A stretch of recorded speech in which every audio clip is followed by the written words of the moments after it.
கொஞ்சம் விளக்கமாக சொல்கிறேன். 4 கதாபாத்திரங்கள்.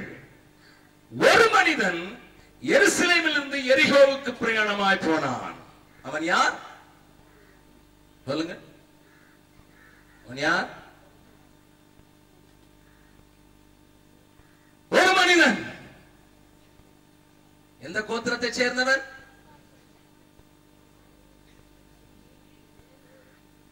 ஒரு மனிதன். எந்த கோத்திரத்தை சேர்ந்தவன்? நோ, ஆண்டவர் அதை சொல்லவே இல்லை. ஆசாரியன்னு சொல்லல, லேவி கோத்திரம் சொல்லல, யூதா கோத்திரம் சொல்லல, ரூபன் கோத்திரம். ஒரு மனுஷன், ordinary man. You don't know.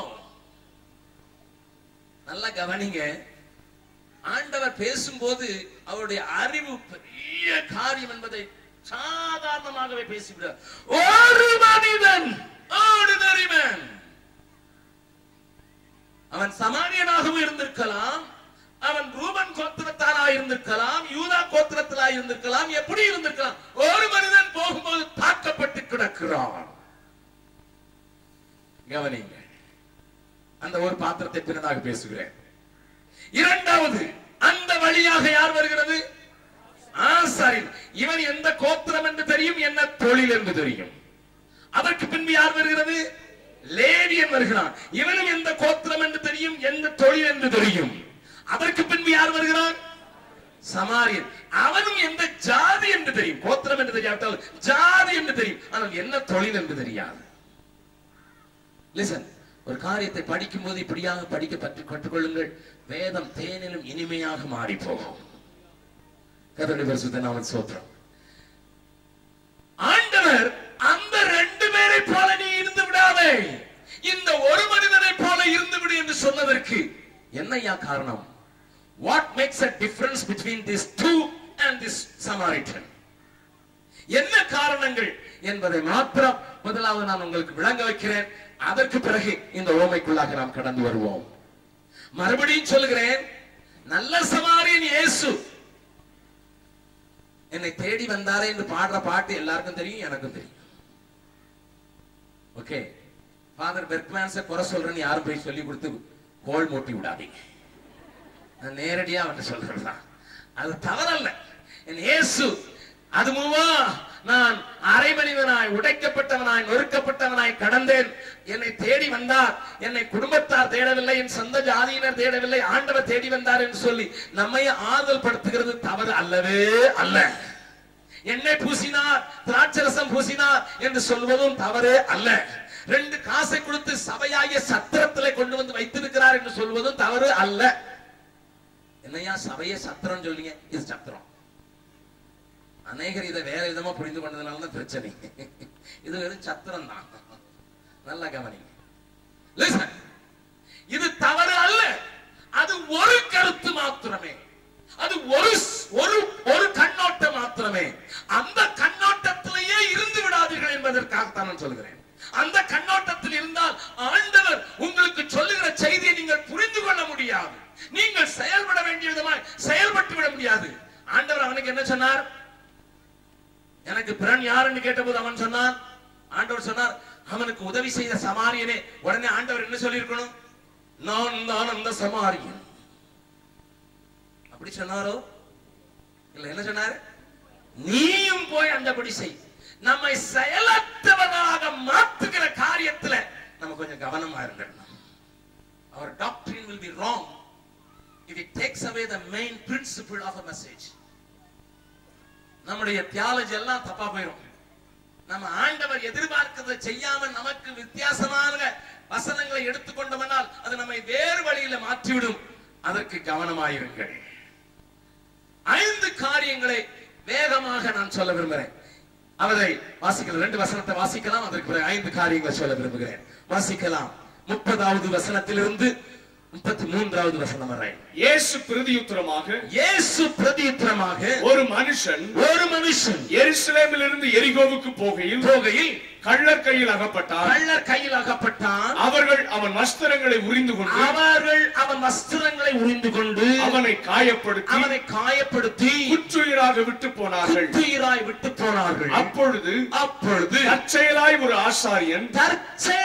ஒரு ஆசாரியன் அந்த வழியே வந்து அவனை கண்டு பக்கமாய் விலகி போனான். அந்தபடியே ஒரு லேவியனும் அந்த இடத்துக்கு வந்து அவனை கண்டு பக்கமாய் விலகி போனான். பின்பு சமாரியன் ஒருவன் பிரயாணமாய் வருகையில் அவனை கண்டு மனதுருகி. நல்லா கவனிங்க, வசனம் எவ்வளவு அழகாக சொல்லப்பட்டிருக்கு. ஆசாரியன் அந்த இடத்திற்கு வர வேண்டிய அவசியம் என்ன சொல்லுங்க? தற்செயலாக. அழகா சொல்லப்பட்டிருக்கு. ஆசாரியன் அந்த இடத்துக்கு வந்தது தற்செயலாக. He never planned. ஆனால் சமாரியன் வந்தது என்ன காரணம்? ஓஹோ, இப்ப புரிய ஆரம்பிச்சு உங்களுக்கு. நிறைய பேருக்கு இப்பதான் கொஞ்சம் வசனம் தெரிய ஆரம்பிக்குது. Very good. நல்ல கவனிங்க. ஒருவன் வந்தது தற்செயலாக வந்தான், இன்னொருவன் ஒரு பிளானோடு கூட இந்த ஊரிலிருந்து இந்த ஊருக்கு இந்த காரியத்திற்காக போகிறேன் என்கிற ஒரு பெரிய புரோகிராமோடு கூட வருகிறான். யாருதான் சமாரியனுக்கு உதவி செஞ்சிருக்கணும்? அடிபட்ட மனுஷனுக்கு யாருதான் உதவி செஞ்சிருக்கணும்? ஆசாரியன் தான் உதவி செஞ்சிருக்கணும். ஏன்னா அவனுக்கு ஏராளமா டைம் இருந்தது. அவனுக்கு முன்னால ஒரு புரோகிராம் இல்ல, அவனுக்கு முன்னால ஒரு கோல் இல்ல. தற்செயலா போன அடிபட்டு கிடக்கிறத பார்த்தேன், உதவினே. அப்படித்தான் இருந்திருக்கணும்.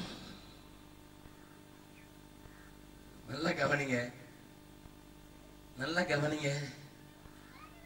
சந்தர்ப்பங்கள் நம்முடைய வாழ்க்கையில நம்முடைய அன்பை, ஆண்டவரின் பேரில் அன்பை காட்டுவதற்கு வரும்போது கதவை தட்டி கொண்டு வருவதில்லை, தற்செயலாகவே வருகிறது.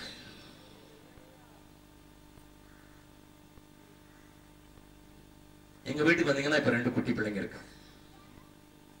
என்னையா எப்ப வந்தாலும் குட்டி பிள்ளைங்க இருக்கீங்களே?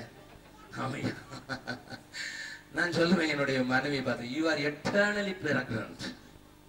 எப்பொழுதும் குழந்தை பிறந்துகிட்டே இருக்குது. 2 மாசத்துக்கு ஒரு தடவை ஒரு குழந்தை பிறந்துகிட்டே இருக்குது. போன வருஷம் மாத்திரம் 10 பிள்ளைகள் எங்கள் வீட்டுக்கு வந்தாங்க. 10 பிள்ளைங்களை குழந்தை இல்லாத கிறிஸ்துவை அறிவிக்கக்கூடிய மக்களுக்கு எடுத்துக் கொடுக்க கர்த்தர் உதவி செய்தார். தூர போடப்பட்ட பிள்ளைகள், ஆண் பிள்ளைகள் வந்தார்கள், பெண் பிள்ளைகள் வந்தார்கள். அவர்களை எடுத்து நல்ல குடும்பத்திலே அவர்களை நாட்டி வைக்க கர்த்தர் உதவி செய்தார். they are transplanted என்று சொல்லுவேன். அவர்கள் இன்றைக்கு பார்த்த சில பிள்ளைகளை பார்த்திருக்கேன். சென்னைக்கு அருகிலே இருக்கிற ஒரு ஊரிலே ஒரு பிள்ளையை எடுத்துக்கொண்டு கொடுத்தோம். அவர்களை குறித்து நான் விவரமாக சொல்ல விரும்பவில்லை. சென்னைக்கு அருகிலே இருக்கிற ஒரு குடும்பத்திற்கு நாங்கள் ஒரு பிள்ளையை எடுத்துக்கொண்டு கொடுத்தோம். அந்த பிள்ளைக்கு இன்றைக்கு தங்க கிண்ணத்திலே சாப்பாடு ஊட்டுகிறார்கள். நான் அந்த பிள்ளையை பார்த்து சிரித்தேன். தாய், பெற்ற தாய் தூக்கி போட்டுட்டு போயிட்டா, இது எனக்கு வேண்டான்னுட்டு. எனக்கு காரணம் தெரியாது. ஒருவேளை அது கள்ள பிள்ளையா இருந்திருக்கலாம், அல்லது வறுமையின் கோட்டில இருந்திருக்கலாம். தூக்கி போட்டுட்டு பெத்த தாய், சுமந்து பெத்த தாய் தூக்கி போட்டுட்டு ஓடிட்டா. அத எங்க தூக்கி போட்டு போயிட்டான்னா ஒரு மரத்தடியில தூக்கி போட்டான். அந்த வழியாக தற்செயலாக ஒரு மனுஷன் வந்தான். அந்த மரத்தடியில நிறைய எறும்பு அரிச்சு கொண்டிருந்த ஒரு காரியத்தை பார்த்தான். ஒரு துணியில எறும்பு நிறைய அரித்து கொண்டிருக்க ஒரு காரியத்தை பார்த்து என்னதுடா கிடக்குதுன்னு தள்ளி பார்த்தா ஒரு பிள்ளை மூச்சு கூட விடுற சத்தம் கேட்க கூடாத அளவு பலவீனமா அப்படின்னு உயிரோடு இருக்கிற பிள்ளைய பார்த்தா அந்த எறும்புகள் எல்லாம் விரட்டி அடிச்சுட்டு அந்த பிள்ளைய கையில தூக்கி என்ன செய்யறது என்று அவன் பார்த்தான். தற்செயலாகத்தான் பார்த்தான். அதை தூக்கி கொண்டு தன்னுடைய மனைவியிடத்துல கொண்டு வந்தான். அவன் சொன்னா, எறும்பு தின்ன பிள்ளை எனக்கு வேண்டான்ட்டா. நல்லா கவனிங்க, எறும்பு தின்னுகிட்டு இருந்த பிள்ளை எனக்கு வேண்டாம். நம்ம வீட்டுல இருக்க 3 நம்ம வளர்க்கறதுக்கே பெரிய பாடு, இது வேற ஒண்ணா என்று சொல்லி அவங்க சொல்லி யாராவது கிடைப்பாங்கன்னா உங்களுக்கு அவங்ககிட்ட கொடுங்கன்னா. அந்த நேரத்துல ஒரே ஆள் தான் அவர் கண்முன்னதாக வந்தாரு, அகஸ்டின் ஜெபகுமார். அதனால அவர் அங்கே இருந்து 220 கிலோமீட்டர் டிராவல் பண்ணி அவருடைய மனைவியை கெஞ்சி கேட்டுக்கிட்டாரு, இந்த பிள்ளையை எப்படியாவது கொண்டு அண்ணங்கிட்ட கொண்டு சேர்க்கறது வரைக்கும் வந்துருன்னுட்டு நேர கொண்டு வந்து கேட்டாரு. அந்த பிள்ளையோட உடம்புல எறும்பெல்லாம் கடிச்சு வீங்கி இருந்தது. அந்த பிள்ளையினுடைய நிலைமைய உங்களுக்கு நான் சொல்லவில்லை. சத்தம் வெளியே வராது, அழுதா சத்தம் வெளியே வராது. ஈவன் இஃப் கிரைஸ், அழுகே வராது. ஆனா என்னுடைய மனைவி அதை 2 மாதங்கள் போட்டு அதை வளர்த்து குளிப்பாட்டி அதை நேசிச்சு அதுக்கு அன்பு காட்டி அதற்கு பிறகு இந்த சென்னைக்கு அருகில் இருக்கிற கிராமம் அந்த பிள்ளைக்கு அவங்க பிள்ளை இல்லைன்னு கேட்டிருந்தாங்க. அநேக நேரங்களே என்கிட்ட சொல்லியிருந்தாங்க. அந்த குடும்பத்தோட ஆண் பிள்ளை தான் கொடுத்திருந்தாங்க. நான் அடுத்த முறை நான் வந்தபோது நான் அவனை பற்றி விசாரிச்ச போது தங்க கிண்ணத்துல, பிராக்டிக்கலா தங்க கிண்ணத்துல அதுக்கு சாப்பாடு விட்டுறத பார்த்தோன்னே இதையெல்லாம் ஆண்டவர் நோக்கி பெரிய கம்பீர சத்தம். நான் அந்த பிள்ளையை காட்டில அந்த மனுஷனுக்காக நான் ஆண்டவருக்கு நன்றி செலுத்துகிறேன். தற்செயலானவரை தேடி வந்த ஒரு சந்தர்ப்பத்தை தன் மனைவிக்கு பிடிக்கவில்லை என்று சொல்லி எடுத்துக்கொண்டு வந்ததுனால இன்னைக்கு ஒரு பிள்ளை தேவ ராஜ்யத்துக்கு உரியவனாக மாற்றப்பட்டிருக்கிறான். ஹல்லேலூயா.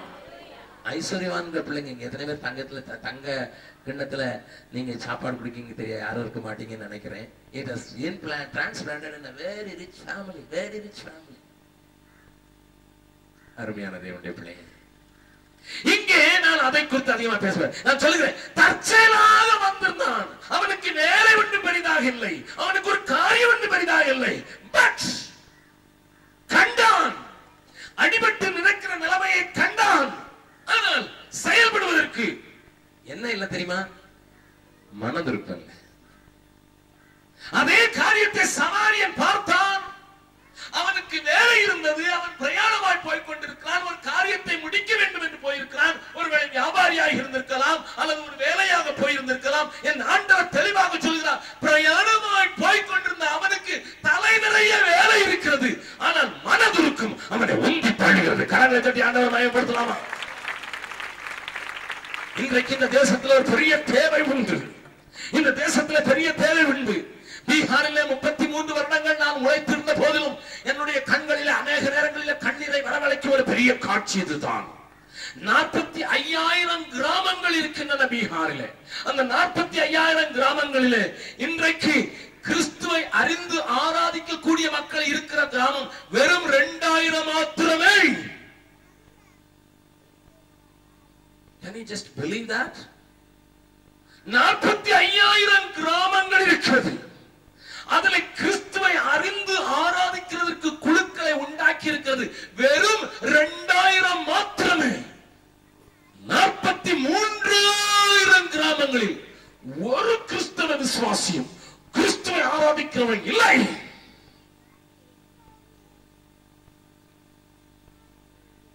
எண்ணற்ற தேவைகள் என்னை சூழ நிற்கையில் எந்த நிலை பாருமே. எண்ணற்ற தேவைகள் என்னை சூழ நிற்கையில் எந்த நிலை பாருமே. இயேசுவே ஏசாயா தாவீதை தொட்ட தளருடன் மேசியா நீர் வாருமே. இயேசுவே ஏசாயா தாவீதை தொட்ட தளருடன் மேசியா நீர் வாருமே. பின்மாறி பெய்யட்டும், பின்மாறி பெய்யட்டும், பின்மாறி பெய்யட்டுமே. பின்மாறி பெய்யட்டும், பின்மாறி பெய்யட்டும், பின்மாறி பெய்யட்டுமே. இயேசுவே கல்வாரி அன்பினை எல்லோரும் கண்டிட பின்மாறி பெய்யட்டுமே. இயேசுவே கல்வாரி அன்பினை எல்லோரும் கண்டிட பின்மாறி பெய்யட்டுமே. மறுபடியும் என்ன கொடுத்தது பண்ணலாம். எண்ணற்ற தேவைகள் என்னை